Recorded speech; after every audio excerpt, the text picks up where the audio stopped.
NTA International, reaching the corners of the earth.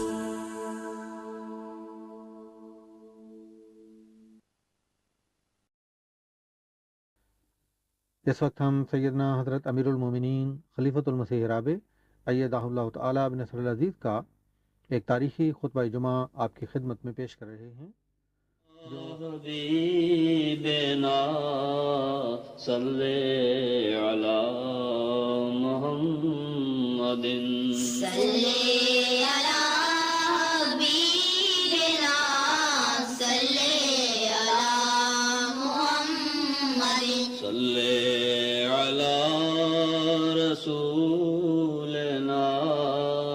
صلی علی محمد صلی علی رسولنا صلی علی محمد صلی علی محمد صلی علی محمد.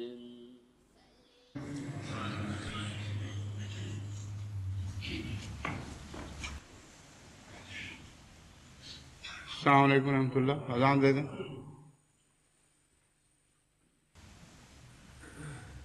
اللہ اکبر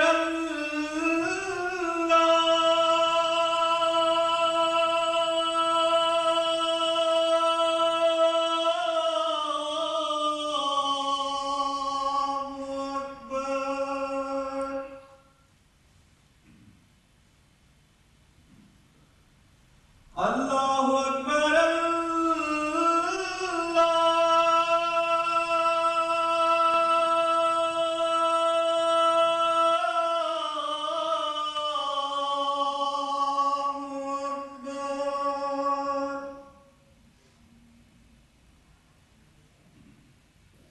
اشہد ان لا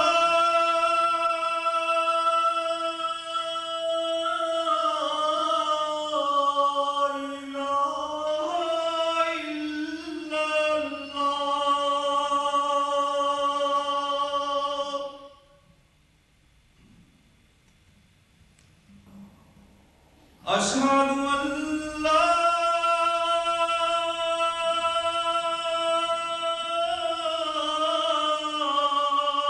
إله إلا الله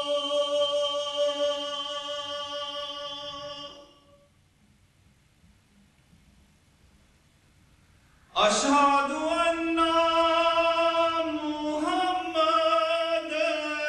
رسول الله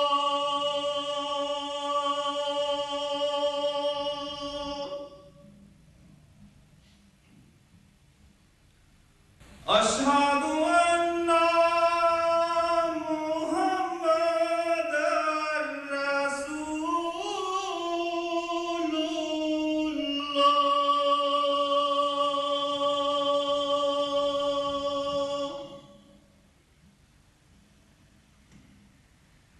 حي على الصلاة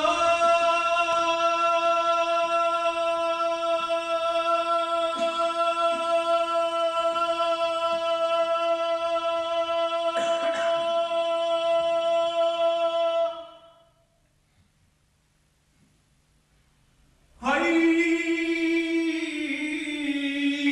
على الصلاة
أشهد أن لا إله إلا الله وحده لا شريك له وأشهد أن محمدا عبده ورسوله أما بعد فأعوذ بالله من الشيطان الرجيم بسم الله الرحمن الرحيم الحمد لله رب العالمين الرحمن الرحيم مالك يوم الدين إياك نعبد وإياك نستعين اهدنا الصراط المستقيم صراط الذين أنعمت عليهم غير المغضوب عليهم ولا الضالين.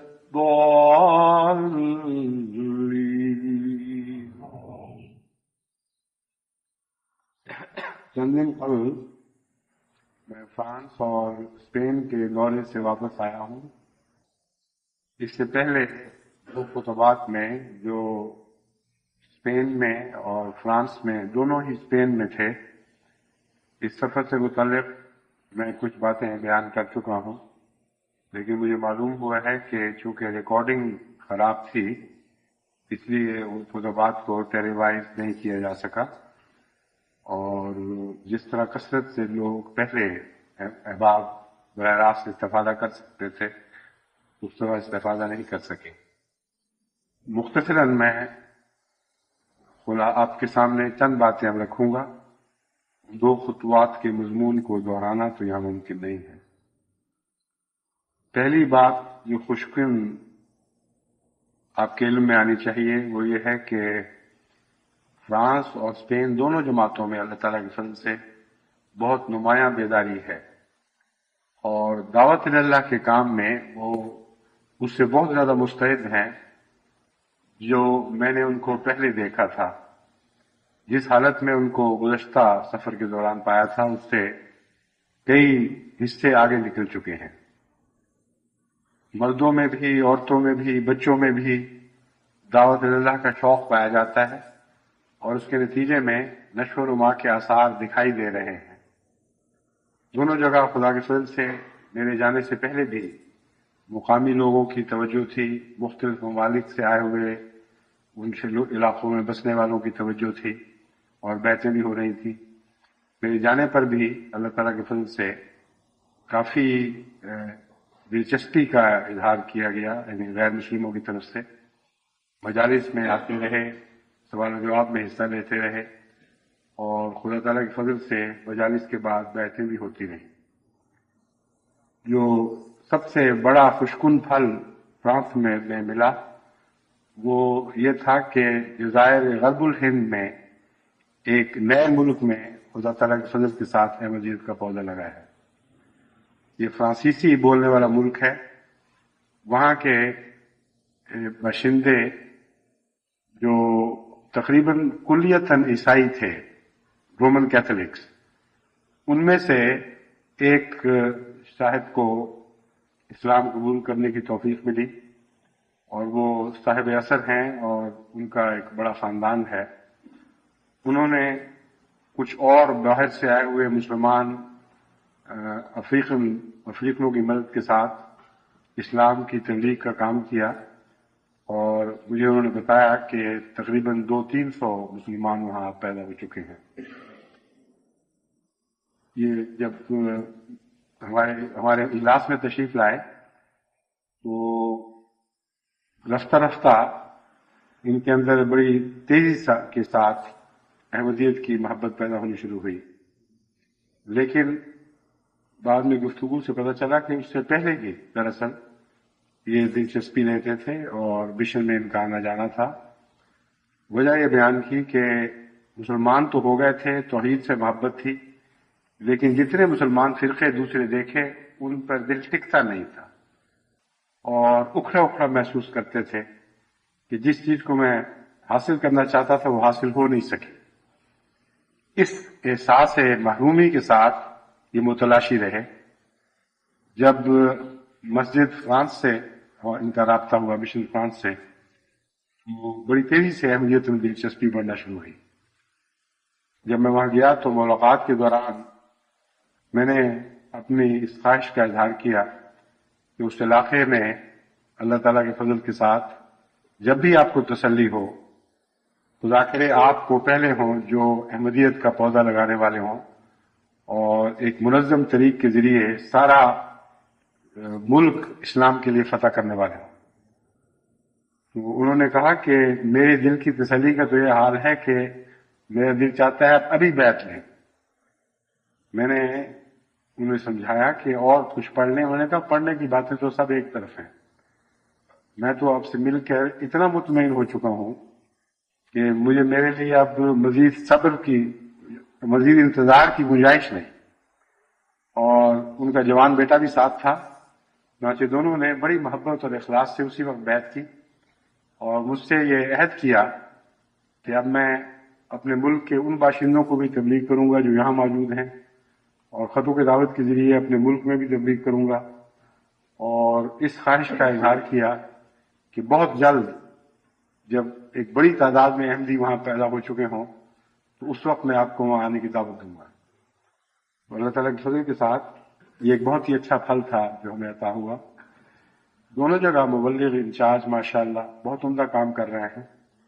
اور سب سے بڑی جو خوشی کی بات ہے وہ یہ ہے کہ اس سے پہلے جماعتوں میں جو آپس میں کچھ اختلافات، کچھ شکر رنجیاں پائی جاتی تھیں وہ بالکل نابود ہو چکی ہیں. ایک لمبا عرصہ خطوں کے دعوت کے ذریعے بھی اور ذرائع سے بھی ان کو سمجھانے کی توفیق ملی. خصوصاً اسپین میں ایک لمبے عرصے سے معمولی چھوٹی چھوٹی باتوں پر ایک دوسرے سے ناراضگیاں، مربی سے دوریاں اور بدظنیاں وغیرہ وغیرہ یہ امراض پائی جاتی تھیں. لیکن اس دفعہ میں نے دیکھا ہے کہ خدا کے فضل سے سب ایک جان ہے، نظام کا احترام ہے، مربی کے ساتھ گہرا ادب کا تعلق ہی نہیں بلکہ پیار اور محبت کا تعلق قائم ہو چکا ہے اور یہ اسی کی برکتیں ہیں. بس اس حوالے سے میں دنیا کی ساری جماعتوں کو نصیحت کرتا ہوں کہ محض دینی علم کوئی چیز نہیں ہے جب تک اس کے ساتھ حسین عمل شامل نہ ہو. اس کے بغیر تبلیغ مکمل نہیں ہوتی. اور حسین عمل میں آپس کا نفاق ایک زہر کی طرح گھل جاتا ہے. حسین عمل انفرادی طور پر خواہ کیسا ہی ہو، اگر جماعتوں میں آپس میں نفاق پایا جاتا ہے اور دل بٹے ہوئے ہوں یا نظام جماعت سے بار بار شکوے پیدا ہوتے ہوں اور انسان کی انانیت امیر سے اس کو دور کر دے تو انفرادی حسن عمل سارا بیکار جاتا ہے. کیونکہ دودھ خواہ کیسا ہی خالص کیوں نہ ہو، اس میں اگر زہر کا قطرہ گھول دیا جائے تو وہ سارا دودھ زہریلا ہو جاتا ہے. بس نفاق جماعتوں کے لیے ایک زہر کی طرح ہے. بعض لوگ اس بات پر اصرار کرتے ہیں کہ ہم حق پر ہیں، ہماری بات سنی جائے، دوسرے کو سزا دی جائے. میں ان سے کہتا ہوں کہ اگر تمہاری انانیت کو اس سے تسکین مل جائے اور میں کسی کو سزا دے بھی دوں تو تمہیں اس سے کیا ثواب پہنچے گا.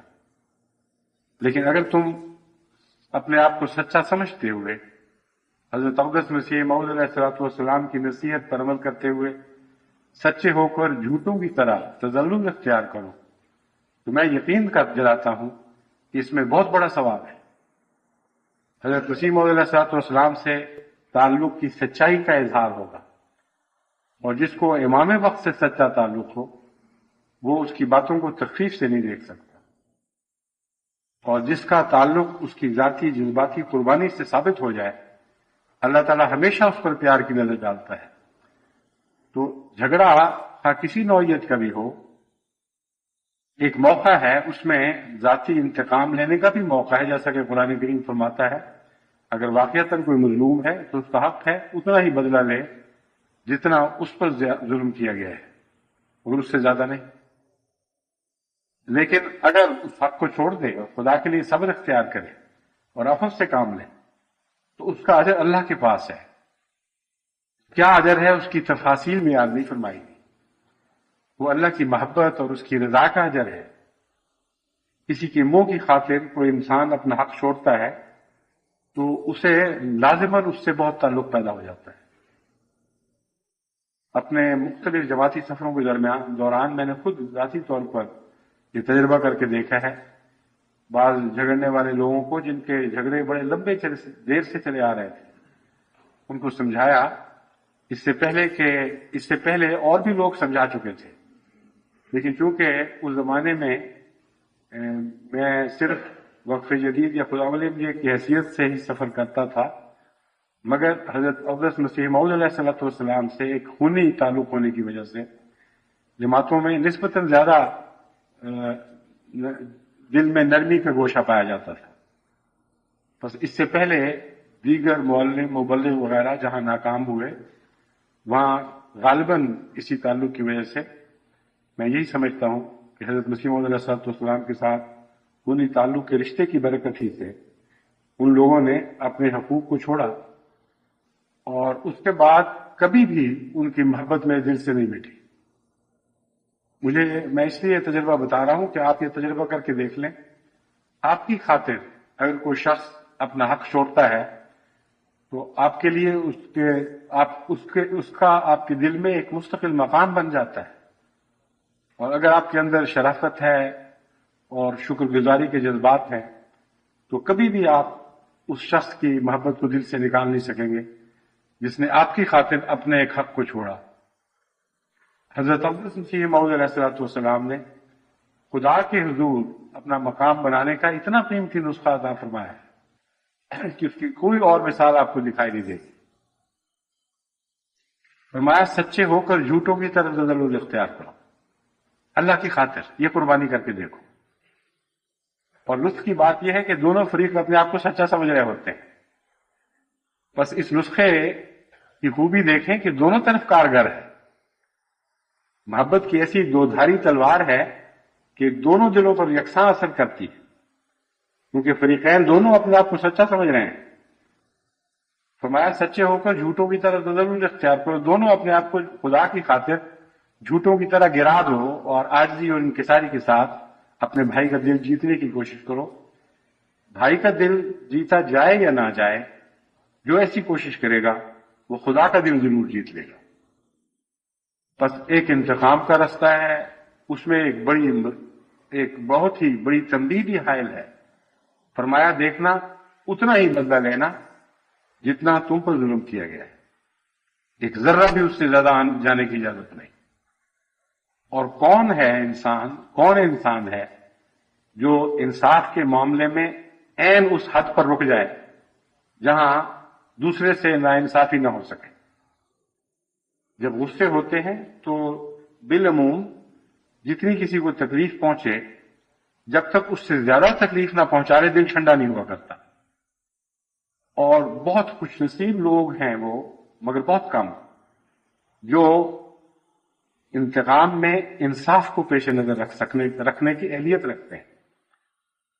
تو پہلا راستہ اگر کسی نے اختیار کرنا ہے تو وہ ایک حد تک تو جائز ہے، لیکن ایک دو قدم بھی اس سے آگے نکل گئے تو وہی انتقام اس کے اپنے اوپر الٹ پڑے گا اور وہ خدا کی ناراضگی کا مورد بن جائے گا۔ دوسرا پہلو وہ ہے جو سراسر سودے کا نفع کا پہلو ہے اور کوئی نقصان کا سودا نہیں، کوئی نقصان کا خطرہ ہی نہیں ہے، تمام تر فائدے ہی فائدے ہیں۔ بھائی کی محبت جیتیں گے اور جو اس کا لطف ہے وہ ایک ایسا دائمی لطف ہے جو انتقام کا لطف نہیں، اور اگر وہ محبت جیتنے میں ناکام بھی ہو جائیں تو خدا کی محبت لازماً جیتے گی، اور اس کے فضل کئی طرح سے نازل ہوتے ہیں۔ جماعت میں بہت برکت پیدا ہوتی ہے، غیر معمولی طور پر اللہ تعالیٰ کی طرف سے فضل نازل ہوتے ہیں۔ صرف انفرادی طور پر ایک انسان کو فائدہ نہیں پہنچتا بلکہ ساری جماعت کو اس سے بہت فائدہ پہنچتا ہے۔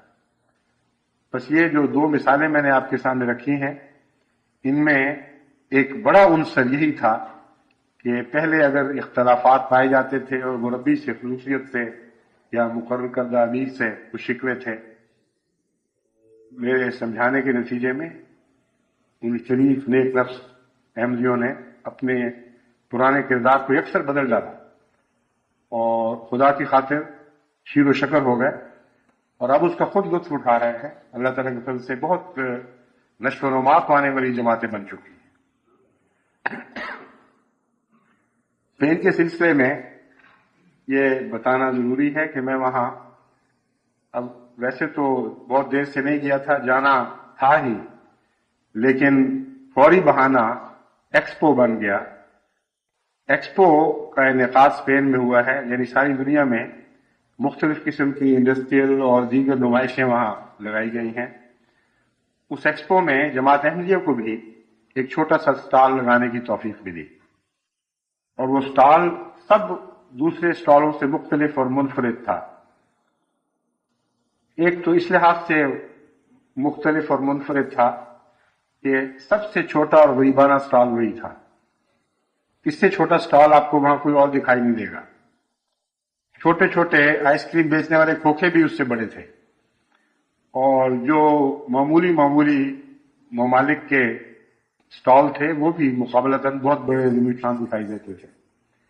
لیکن جو بڑے ممالک ہیں انہوں نے تو اربوں روپیہ وہاں خرچ کیا، بڑے بڑے محلات تعمیر کیے، اور اپنی نمائش پر اتنا غیر معمولی زر کثیر خرچ کیا ہے کہ اس سے انسان مروب ہوئے بغیر نہیں رہ سکتا۔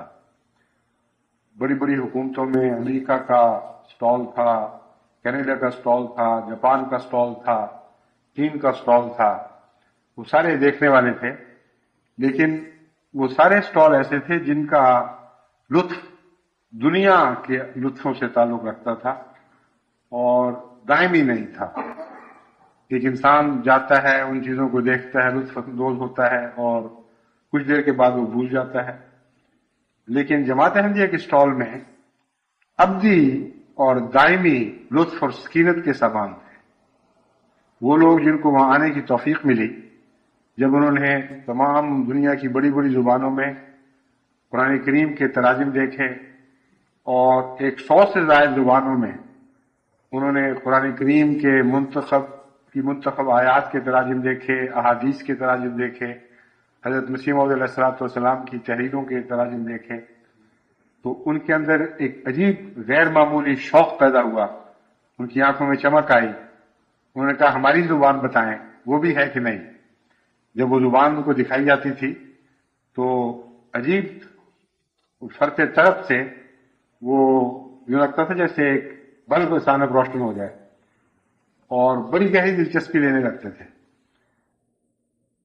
اس کے نتیجے میں بہت سی کتابیں خریدی بھی گئیں، کچھ لٹریچر مفت بھی تقسیم کیا گیا، اور میں سمجھتا ہوں کہ ساری دنیا میں اس طرح خدا تعالیٰ کے فضل کے ساتھ اسلام کا نور پھیلانے کا جو جماعت کو وہاں موقع ملا ہے، یہ بہت بڑی سعادت ہے۔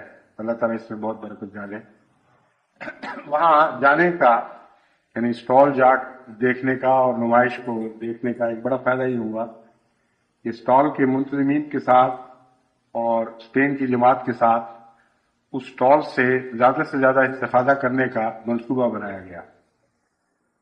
عام طور پر گزرتے اتفاقاً کوئی شخص دیکھتا اور اس کے پاس وقت ہوتا تو وہ اندر آ جاتا تھا، حالانکہ اس کثرت سے لوگ یورپ سے اور دیگر ممالک سے وہاں آ رہے ہیں، اور خود اسپین کے باشندے بھی، کہ گزشتہ 2 مہینے کے اندر 60 لاکھ آدمی وہ نمائش دیکھ چکا ہے، اور 60 لاکھ میں سے بہت سے ایسے ہیں جو کئی دن آتے ہیں کیونکہ بہت بڑی نمائش ہے۔ اس میں سے جماعت کا حصہ ابھی جتنا چھوٹا سٹال ہے اس کی نسبت سے بھی نہیں ملا، یعنی آنے والوں کے مقابل پر جو نمائش میں آتے ہیں بہت کم لوگ اس سٹال میں آ سکے ہیں یا استفادہ کر سکے ہیں۔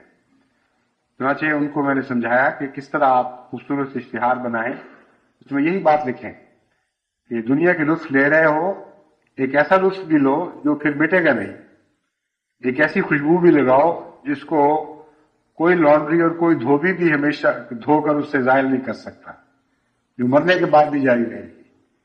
ایک چھوٹا سا اسلام کے پیغام کا سٹال ہے، آؤ اور اس کو بھی دیکھو۔ اس طرح مختلف لوگ جو کیو میں گھنٹوں کھڑے رہتے ہیں، ان میں وہ اشتہار تقسیم کرو، ملو، لوگوں سے رابطے پیدا کرو، تو خدا تعالیٰ کے فضل کے ساتھ ہمارے سٹال کی طرف توجہ 10 گنا زیادہ بڑھ سکتی ہے۔ اور بھی بہت سے منصوبے بنائے گئے، کس طرح لوگوں کے دل جیتنے ہیں، کس طرح لوگوں کو لانا ہے، اور میں امید رکھتا ہوں کہ انشاءاللہ اس سفر کے بعد اس سٹال کا استفادہ پہلے سے بہت زیادہ بڑھ چکا ہوگا۔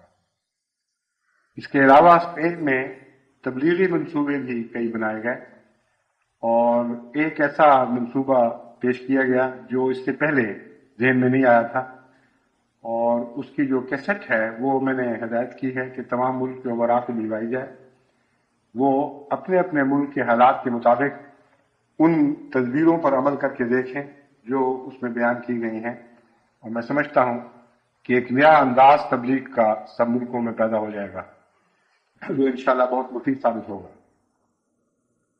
اسپین میں وقف عارضی کے متعلق میں اس سے پہلے بھی تحریک کر چکا ہوں، لیکن وقف عارضی کہ وہاں کوئی ایسے سامان مہیا نہیں تھے جس کے نتیجے میں لوگ مطمئن ہو کر جا کر اپنے وقت کا بہترین مصرف کر سکتے، وقت کو بہترین مصرف میں لا سکتے اور پوری قیمت وصول کر سکتے۔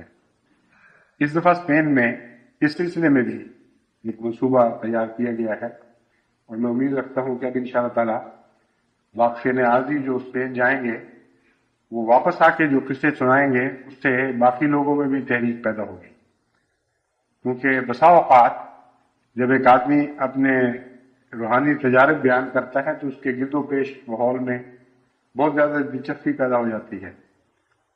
چنانچہ قادیان کے سفر سے واپس آنے والوں نے مختلف ممالک میں جو اپنے قصے سنائے ہیں، بعض لوگوں کے مجھے خطوط موصول ہوئے ہیں، اور بعضوں نے فون پر مجھ سے کہا کہ ایسی حسرت پیدا ہوئی ہے اور ایسا ہم پچھتا رہے ہیں کہ کاش سب کچھ خرچ کر کے بھی وہاں پہنچ سکتے تو پہنچ جاتے، اور یہ موقع ایسا ضائع ہوا ہے جو پھر کبھی ہاتھ نہیں آ سکے گا۔ لیکن ابھی سے آئندہ جلسوں کے لیے بھی وہ تیاری کر رہے ہیں، تو جو آنکھوں دیکھا حال واپس آ کے سناتا ہے اس کا اور اثر پڑتا ہے۔ اس لیے میں امید رکھتا ہوں کہ واقفین عارضی جو اب اسپین جائیں گے وہ پہلے سے بہت بہتر حالات میں وہاں منظم طریق پر کام کر سکیں گے، اور اسپین کی جماعت کی ٹیم اس کام کے لیے تیار ہو رہی ہے۔ وہ سارے اسپین کے جائزے لے گی، ہر قسم کی معلومات ان کو مہیا کرے گی۔ ایک کمزوری جو بڑی نمایاں طور پر دکھائی دیتی تھی وہ یہ تھی کہ وقف عارضی کے لیے شرط ہے کہ واقف عارضی اپنے خرچ پر ٹھہرے، اپنا خرچ پر سفر اختیار کرے، اپنی رہائش کا انتظام کرے، اپنا کھانا خود پکائے۔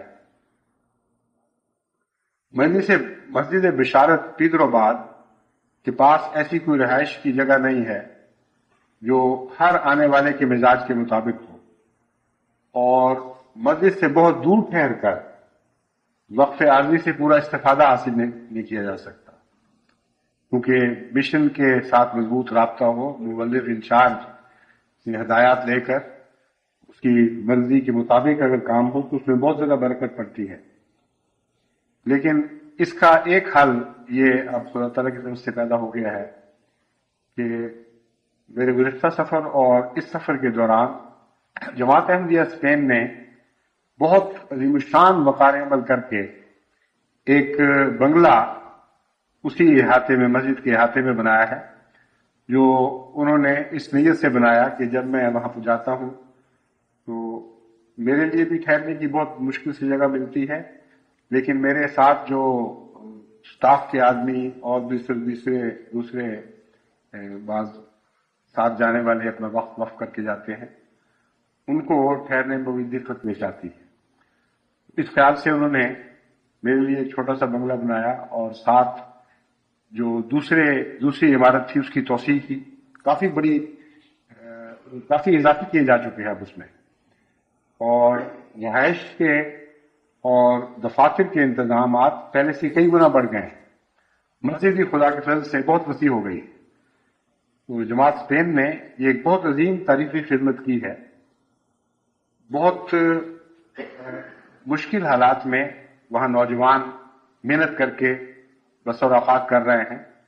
اس کے ساتھ ساتھ اتنی لمبی مسلسل قربانی پیش کرنا، اور مالی لحاظ سے بھی بہت قربانی پیش کی گئی، مگر جانی قربانی، وقار عمل کی جو قربانی وہاں کی گئی ہے وہ غیر معمولی ہے. تو اس سے مجھے خیال آیا کہ اس بنگلے کا ایک حصہ واقفین عارضی کے لیے رکھا جائے. اسپین میں جو معمولی ہوٹل، ایسے ہوٹل جن میں ٹھہرنا گزر اوقات کے لیے بس ٹھیک ہے لیکن وہ بہت زیادہ خوشکن نہیں ہوتا، وہ جتنا روزانہ کرایہ وصول کرتے ہیں، اگر ایک ہفتے کے لیے ایک خاندان کے لیے کم و بیش اتنا وصول کیا جائے، مثلا 2 افراد اگر جا رہے ہیں وقف عارضی پر تو 100 پاؤنڈ ہفتہ ہو تو یہ تقریباً 16 پاؤنڈ روز کا ہو جائے گا، نہ زیادہ 17-18 پاؤنڈ روز کا بن جاتا ہے. اور میاں بیوی کے لیے 8 پاؤنڈ فی کس روزانہ جو ہے اسپین کے لحاظ سے زیادہ نہیں. مگر اس میں بڑی بات یہ ہے کہ بہت بڑا ساتھ بیٹھنے کا کمرہ ہے، کھانے کا کمرہ الگ ہے، باورچی خانہ، بہت عمدہ ٹوائلٹ، الگ سین، ہر لحاظ سے فرنش. اگر اس معیار کا ہوٹل وہاں تلاش کیا جائے تو 25-30 پاؤنڈ روزانہ خرچ پر وہ عمارت میسر آئے گی. بہرحال یہ تحریک جدید ان سے طے کر لے گی 100 پاؤنڈ ہفتہ اگر واقفین عارضی کو آسان دکھائی دے، وہ 100 پاؤنڈ ہفتے پر اس بنگلے میں ٹھہر سکتے ہیں، اور ساتھ بیٹھنے والے کمرے میں ان کے ایسے بچے سو سکتے ہیں جو گند کرنے والے نہ ہوں اور اتنے شریر نہ ہوں کہ ہاتھ سے نکلے جاتے ہوں اور ان کو سنبھال کر رکھنا ممکن نہ ہو. ایسے بچوں کو تو واقفین نہ ہی ساتھ لے کے جائیں تو بہتر ہے.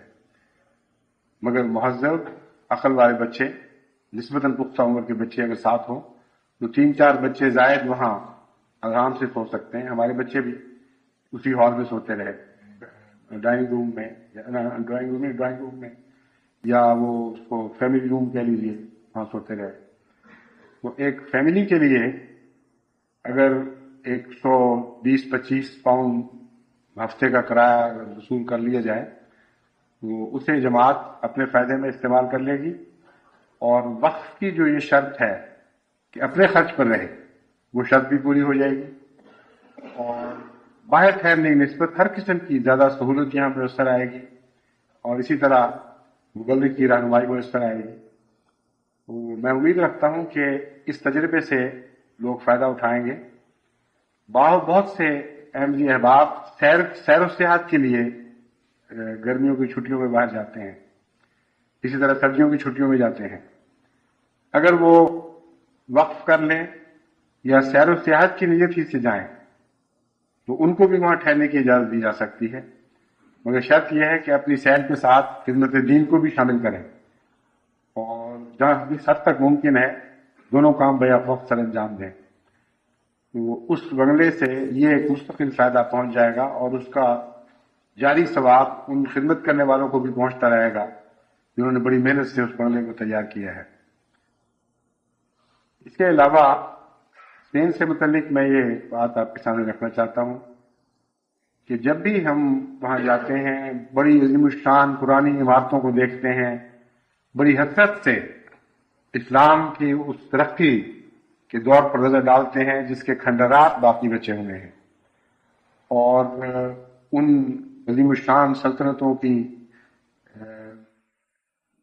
کامیابیوں سے متاثر ہوتے ہیں اور ناکامیوں سے دکھ اٹھاتے ہیں، جو ناکامیاں بالآخر وہاں اسلام کے صفائے پر منتج ہوئیں. لیکن ان عمارتوں کو دیکھتے ہوئے، ان شاندار محلات سے محظوظ ہوتے ہوئے، ان کھنڈرات کی موجودہ حالت سے دکھ اٹھاتے ہوئے بہت کم ہیں جو حقیقت حال کا تجزیہ کر سکتے ہیں. اگر آپ اسلام کی عظمت ان حکومتوں میں سمجھیں جو غیر ملکوں پر قائم کی گئیں، تو اس لحاظ سے ہر وہ ملک جس نے مسلمان ممالک پہ قبضہ کیا ہے اس کی عظمت کے بھی گیت گانے چاہیے۔ انہوں نے بھی دوسری زمینوں پر جا کر مسلمان ممالک پر قبضہ کیے، تو کیا ان کا حق نہیں ہے کہ وہ عیسائیت کی عظمت کے گیت گائیں اور وہاں سے عیسائیوں کے نکل جانے پر کفِ افسوس ملیں اور دکھ محسوس کریں؟ اس سوچ میں کچھ ٹیڑھا پن ہے، غیر اسلامی سی بات پائی جاتی ہے۔ وہ لوگ جو کسی ملک کے باشندے ہیں ان کا حق ہے کہ غیر قوموں کو جو ان پر مسلط ہو جائیں ان کو اپنے ملک سے باہر نکالیں۔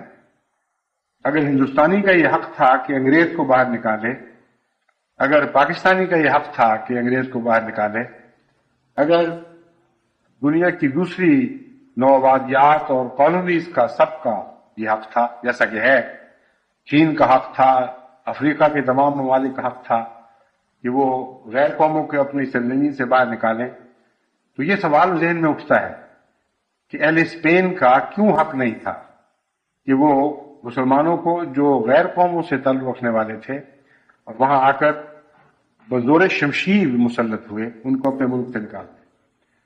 تو اگر آپ نے سوچ کی راہیں نیشنلزم کی راہیں بنا لی، اگر آپ نے قومیت کے تصور سے متاثر ہو کر اپنے آپ کو ایک قوم کے طور پر سمجھا اور ان کھنڈرات پر ایک قوم کے نقصان کے طور پر آنسو بہائے، تو یہ سب جھوٹ ہے اور بے معنی ہے اور بے حقیقت ہے، اور انصاف کے تقاضے مطالبہ کرتے ہیں اس قسم کی سوچوں کو بالکل ترک کر دیا جائے۔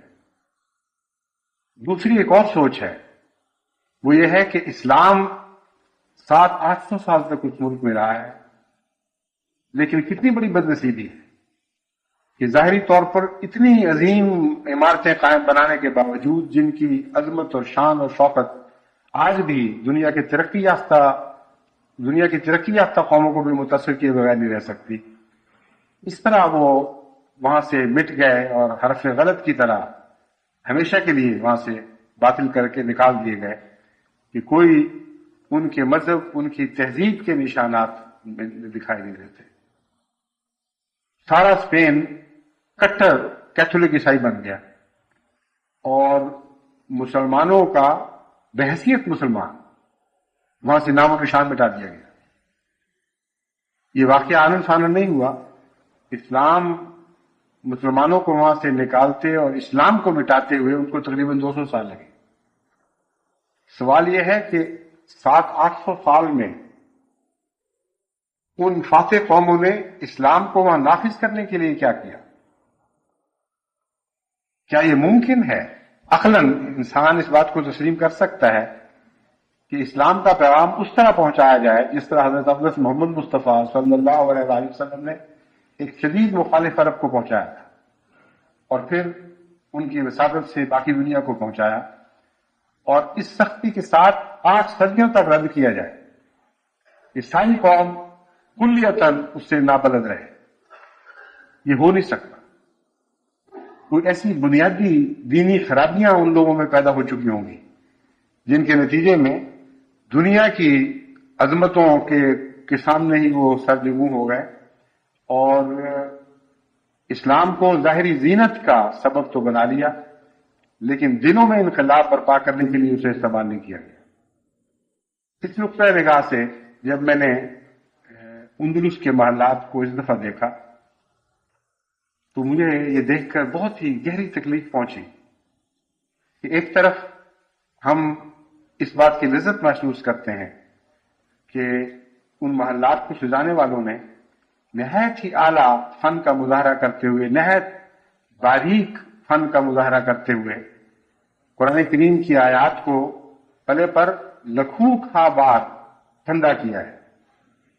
اتنی بار کندھا کیا ہے کہ لکھوں خواہ کہنا حقیقت مبالغہ نہیں ہو سکتا ہے۔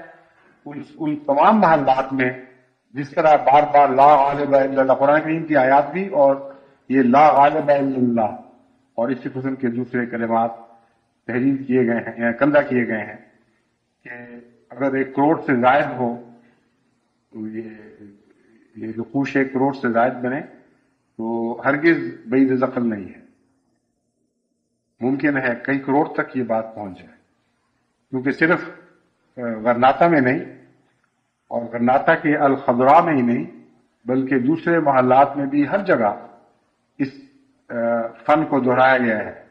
مسجد قرطبہ میں بھی آپ جا کے دیکھیں، دیگر جو قلعے ہیں مسلمانوں کے ان سب میں پرانی آیات کو اور بعض خدا تعالیٰ کی عظمت اور حمد کے کلمات کو اس خوبصورتی سے کندہ کیا گیا ہے کہ 700-800 سال گزرنے کے بعد بھی آج تک وہ اسی طرح موجود ہے. ان میں سے ہر ایک کو 700-800 سال تو نہیں گزرے، لیکن بعضوں کو 500 سال گزرے ہیں، بعضوں کو 700 سال، کیونکہ آخری دفعہ جو مسلمانوں کو نکالا گیا ہے وہ 1492 میں نکالا گیا تھا. اس کے بعد 200 سال تک یعنی تقریباً 1690-92 تک کچھ آثار باقی رہے، پھر مٹا دیے گئے. یہ عرصہ اور اس سے پہلے کے جو عرصے ہیں، مثلا عبد الرحمن ثالث جنہوں نے اس فن کو فروغ دیا ہے اور سب سے زیادہ دنیاوی طور پر جو عظمتیں حاصل کی گئی ہیں اسپین میں، وہ ان کے دور میں حاصل کی گئی ہے، عبد الرحمن ثالث کے دور میں. یہ دور 10ویں صدی کے آخر اور 11ویں صدی کے آغاز سے تعلق رکھتا ہے. تو اس زمانے کی تحریریں بھی اسی طرح چمک رہی ہیں، چند سو سال پہلے کی ہوں یا 700-800 سال پہلے کی تحریریں ہوں، بالکل لگتا ہے کہ جیسے آج نقش کیا گیا ہے.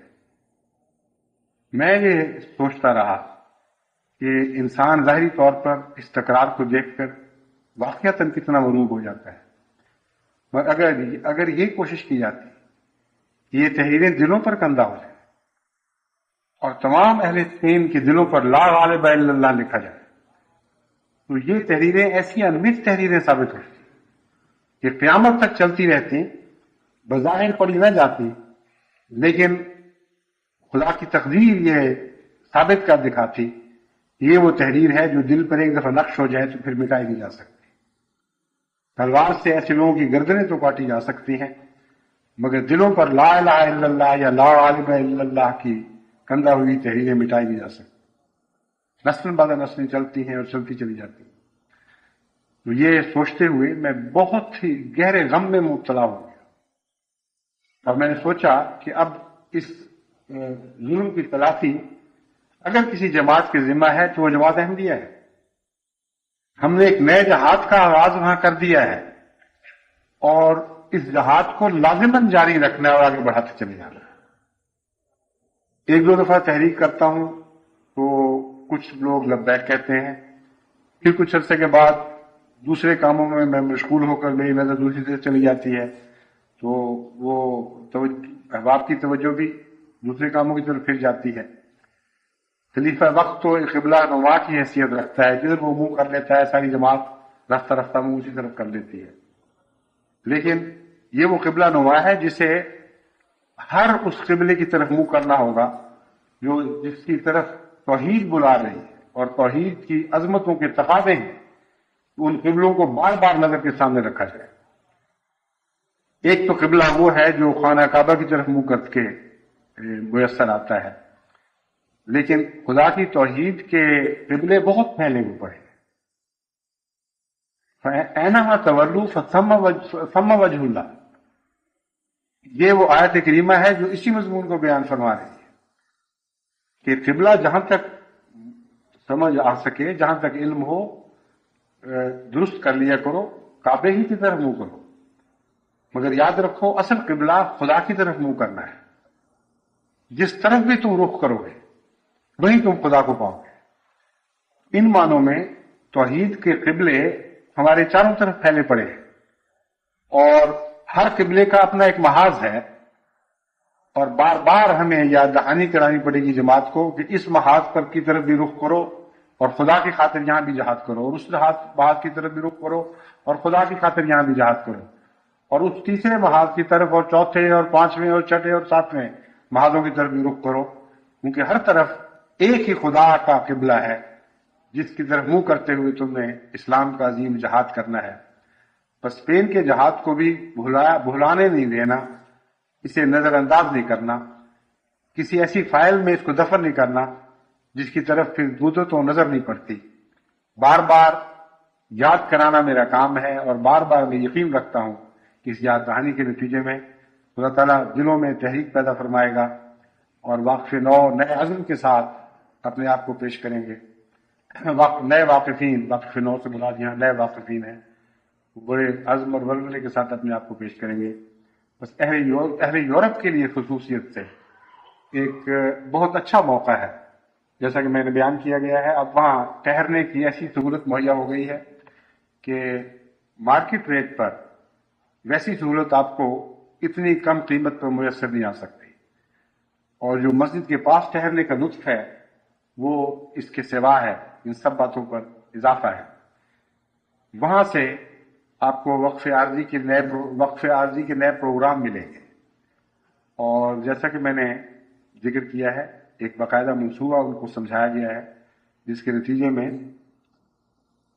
اب جب واقفین عارضی وہاں پہنچیں گے تو ان کو اپنے سامنے ایک ٹھوس پروگرام ملے گا، دکھائی دے گا، اور اس کے لیے ہر قسم کی ضرورتیں ان کو مہیا کی جائیں گی، یعنی لٹریچر وغیرہ کی، معلومات کی سہولت.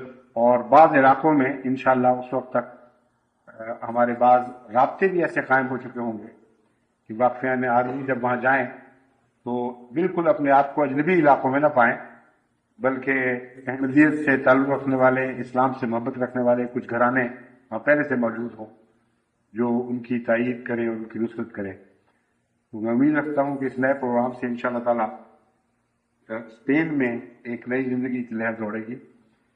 جو احمدی اس وقت ہوئے تھے جب میں پچھلے دورے پر گیا تھا، اللہ کے فضل کے ساتھ وہ بہت ہی ثابت قدم ہیں، اور بات تو ان میں سے ایسے ہیرے اور جواہر بن کر چمکے ہیں کہ بارہا ان کا رشک کے ساتھ میں ذکر کرتا رہا، اپنے گھر میں بھی ذکر کرتا رہا.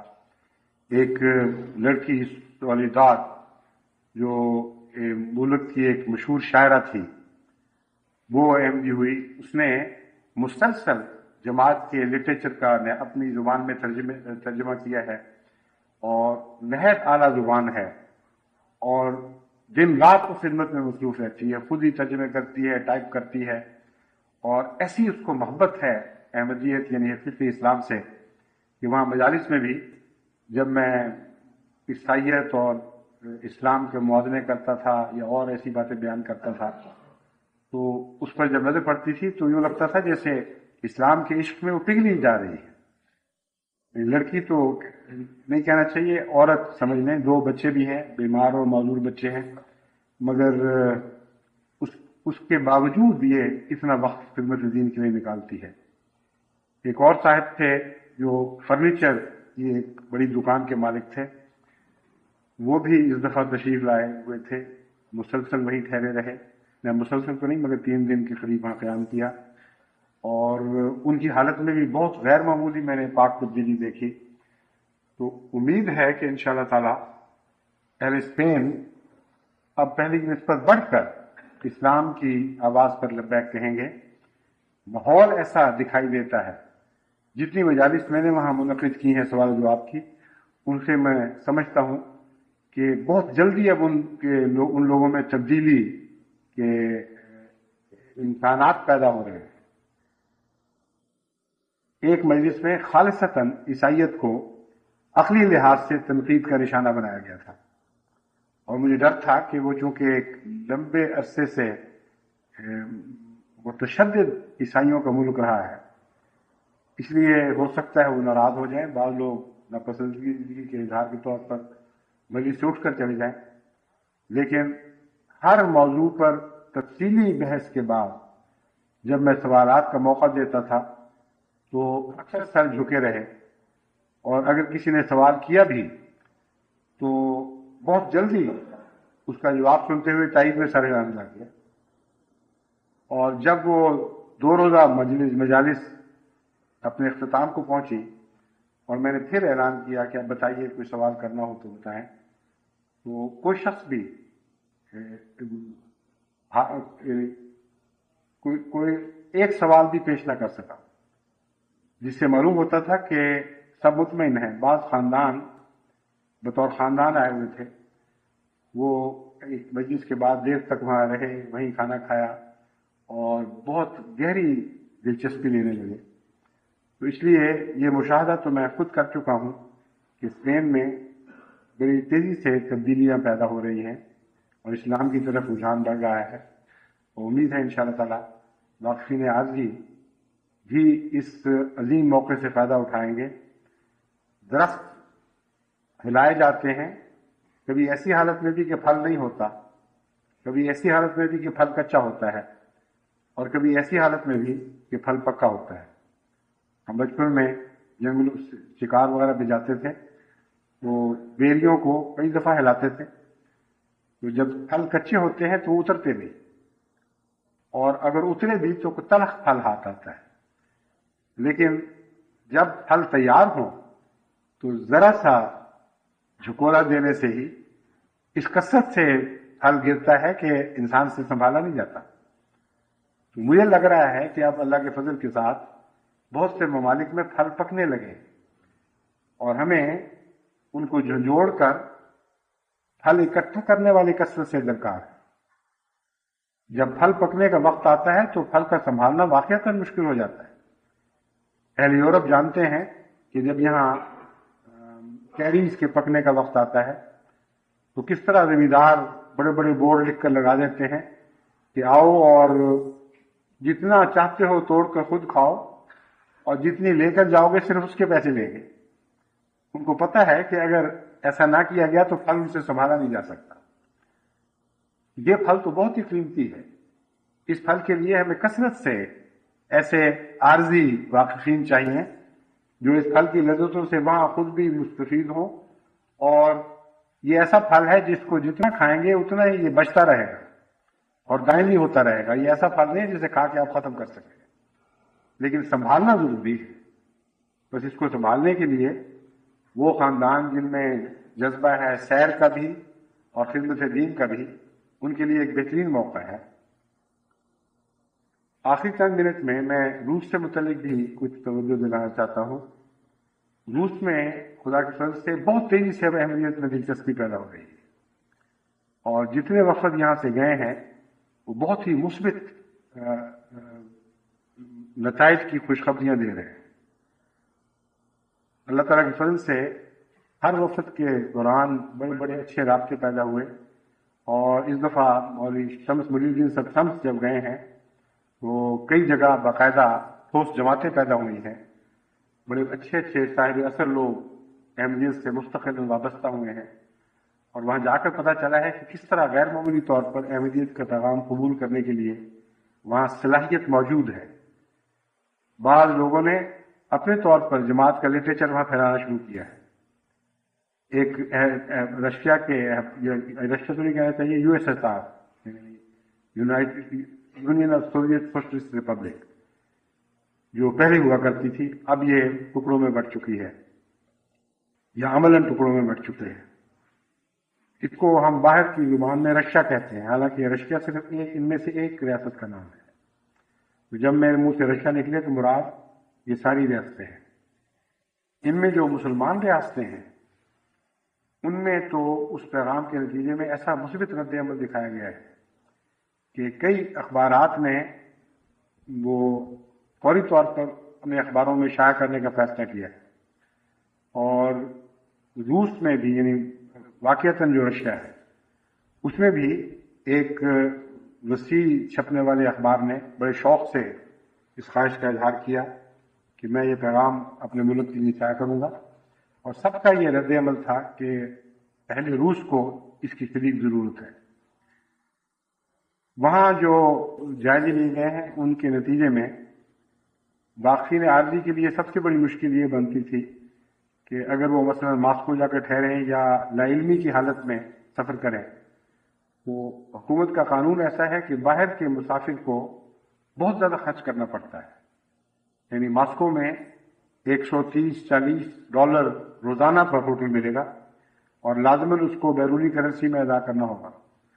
تو یہ واقفین عارضی کی توفیق سے، اکثر کی بعضوں کی تو نہیں لیکن اکثر واقفین عارضی کی توفیق سے باہر بات تھی. اس کا حل یہ کیا گیا ہے کہ ماسکو میں ہم نے اپنا ایک فلیٹ لے لیا ہے. اس فلیٹ کو بھی اسی طرح جیسا کہ میں نے بیان کیا ہے بہت سستے داموں پر، سستے کرائے پر واقفین عارضی کے لیے پیش کیا جائے.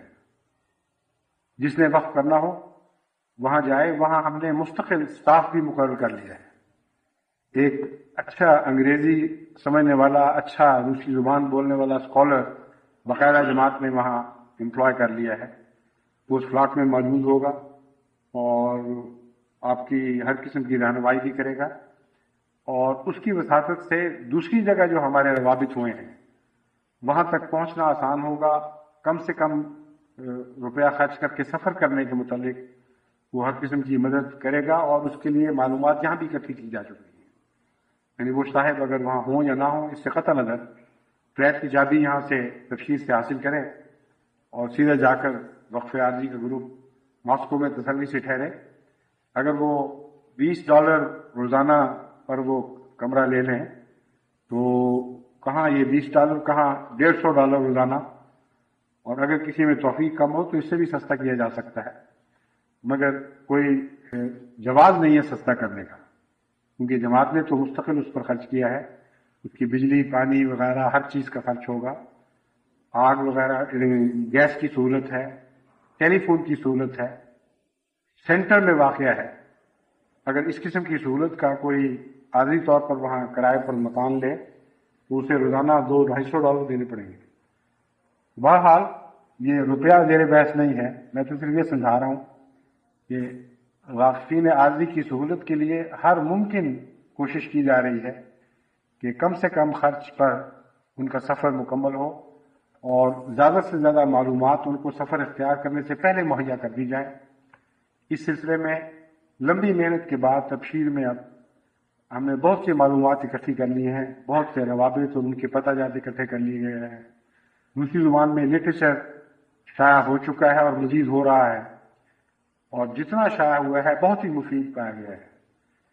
تو اب ہر قسم کے ہتھیاروں سے لیس ہو کر اور ہر قسم کے ایسے جہاد کے سامانوں سے مرصع ہو کر واقفین روس جا سکتے ہیں اور مختلف علاقوں میں جا کر اللہ تعالیٰ کے فضل سے خدمت دین کا کام سر انجام دے سکتے ہیں.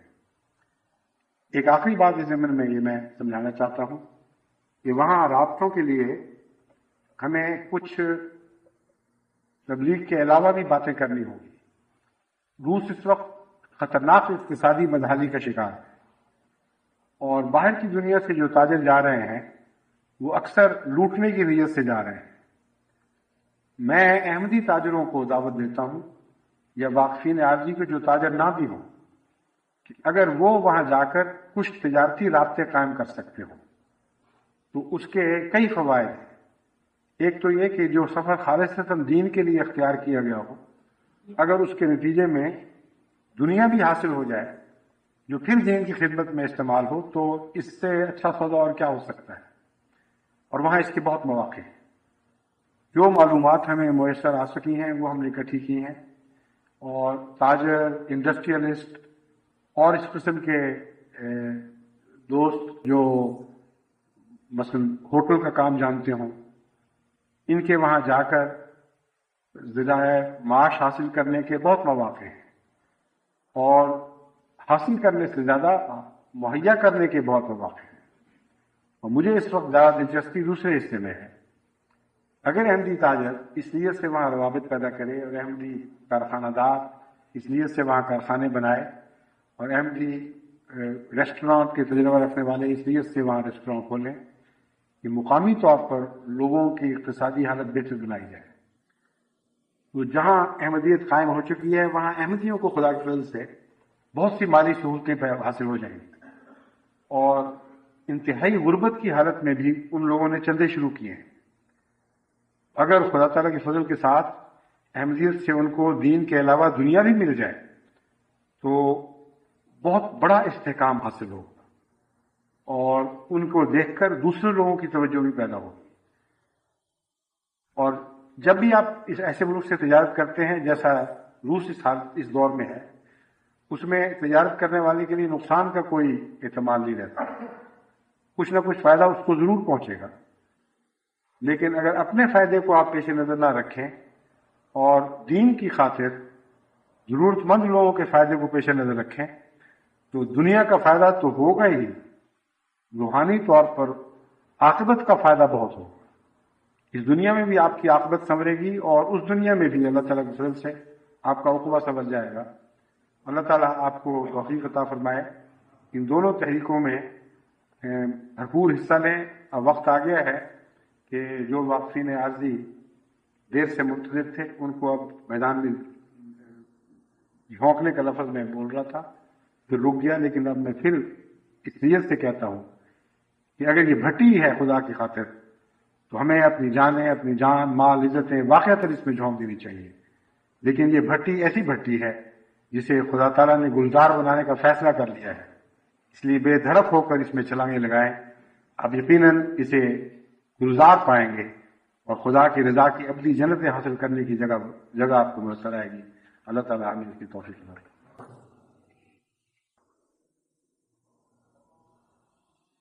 الحمد للہ نحمده ونستعینه ونستغفره ونؤمن به ونتوکل علیه ونعوذ بالله من شرور انفسنا ومن سیئات اعمالنا